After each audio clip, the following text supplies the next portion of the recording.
Samsung Galaxy M12ங்க அது. என்ன ப்ராப்ளம்னா இது வந்து சார்ஜிங் ஏற மாட்டேங்குதுங்க.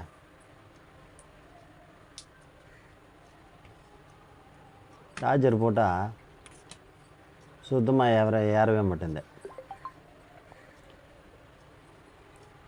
பாருங்கள், 2% தாங்க இருக்குது. சுத்தமாக சார்ஜர் இல்லை, 2% தான் இருக்குது. இப்போ பாருங்கள், சார்ஜர் போடுறேன் பாருங்கள்.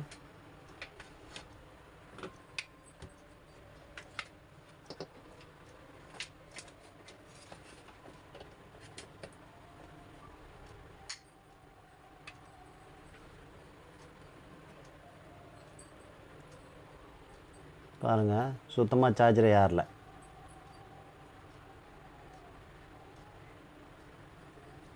மறுபடியும் ஆஃப் பண்ணிட்டு போடுறோம், சார்ஜர் எதுவுமே ஏறலைங்க.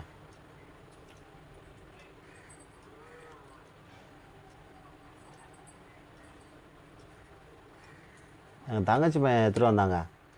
மாமா இது வந்து சார்ஜர் ஏறல, நான் கொஞ்சம் பாரு மாமா அப்படின்னு சொல்லி தந்தான். நானும் சார்ஜர் போட்டு பார்த்தேன், 2-3 தடவை போட்டு பார்த்தா ஒன்றும் வேலைக்கு ஆகலை. சரி, என்ன தான் ப்ராப்ளம்னு கைட்டே பார்த்துலான்ட்டு அதுக்கப்புறம் கைட்டணுங்க. கைட்டது கூட என்கிட்ட வந்து டூல்ஸ் இல்லை, அப்புறம் நகத்தை வச்சு கைட்டிட்டேன்.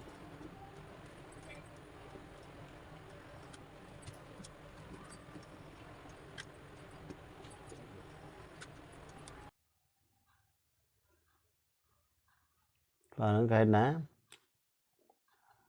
பேட்ரி பார்த்தா நல்லா தான் இருக்குது.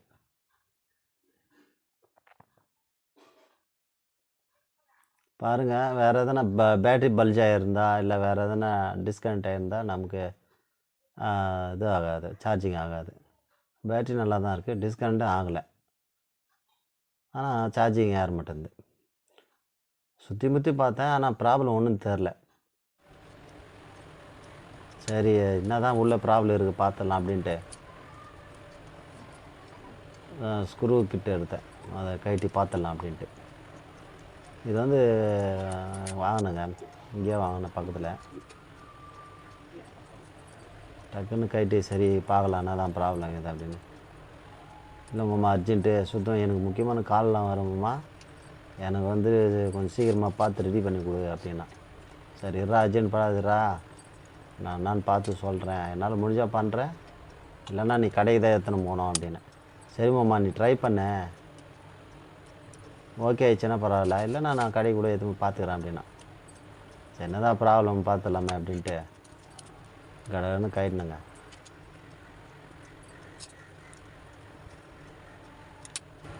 கைட்டு பார்த்தேன், சரி ஒரு மாதிரி ஜாக்கு எதனா லூஸாக இருக்குமோ அப்படின்ட்டு கைட்டு, சரி எதனா டஸ்ட் கீஸ் இருந்தால் கூட ப்ராப்ளம் இருக்கும், கொஞ்சம் க்ளீன் பண்ணிக்கினேன்.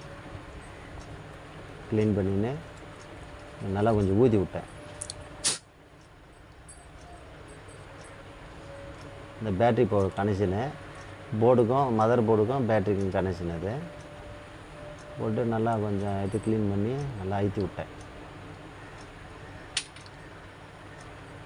பாருங்கள், அந்த மாதிரி பக்காவாக நல்லா போட்டு அழுத்திட்டேன்.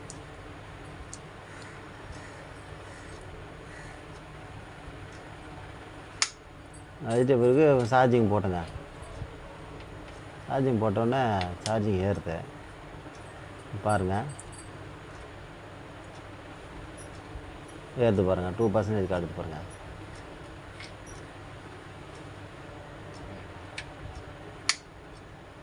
மறுபடியும் ஆஃப் பண்ணி போட்டேன், கரெக்டாக ஏறுதுங்க. சரி நம்ம எப்படியே விட்டோம்னா மறுபடியும் ப்ராப்ளம் வரதுக்கு வாய்ப்பு இருக்குது.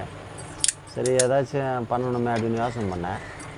எங்கள் பசங்க வந்துட்டு ப்ரௌன் ஷீட் போட்டு மிச்சமாக இருந்தது செல்லோ டேப், அது எடுத்து சரி ஒட்டி விட்டுடலாம் செல்லோ டேப் போட்டு, ஏன்னா மறுபடியும் வந்து லூஸ் ஆகி வரத்துக்கு வாய்ப்பு இருக்குது. அதனால் செல்லோ டேப் எடுத்து எங்கள் பக்காவை பார்த்து ஓட்டிடணுங்க. ஏன்னா மறுபடியும் ப்ராப்ளம் வராமல் இருக்கணும்னா இந்த மாதிரி கொஞ்சம் சேஃப்டி போட்டுவிட்டேன் நான்.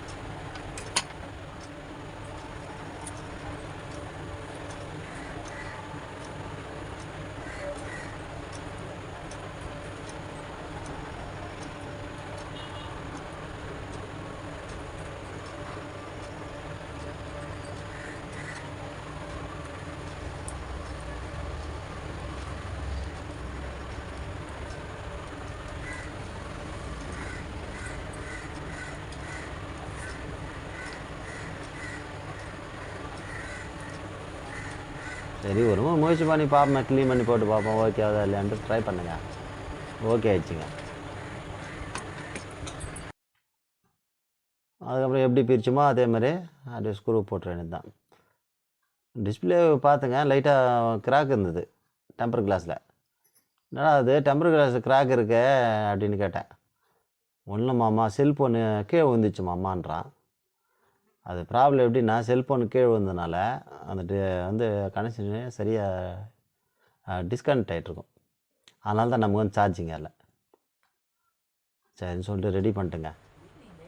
பாருங்கள், பக்கா வந்து நமக்கு சார்ஜிங் ஏற்று பாருங்கள்.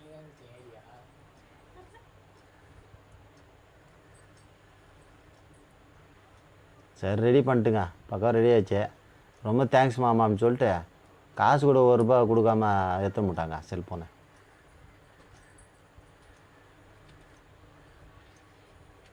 பாருங்கள், நீங்களே இது மாதிரி ட்ரை பண்ணி பாருங்கள். சின்ன சின்ன ப்ராப்ளம் வந்தால் நம்மளே அட்டென்ட் பண்ணிக்கலாம்.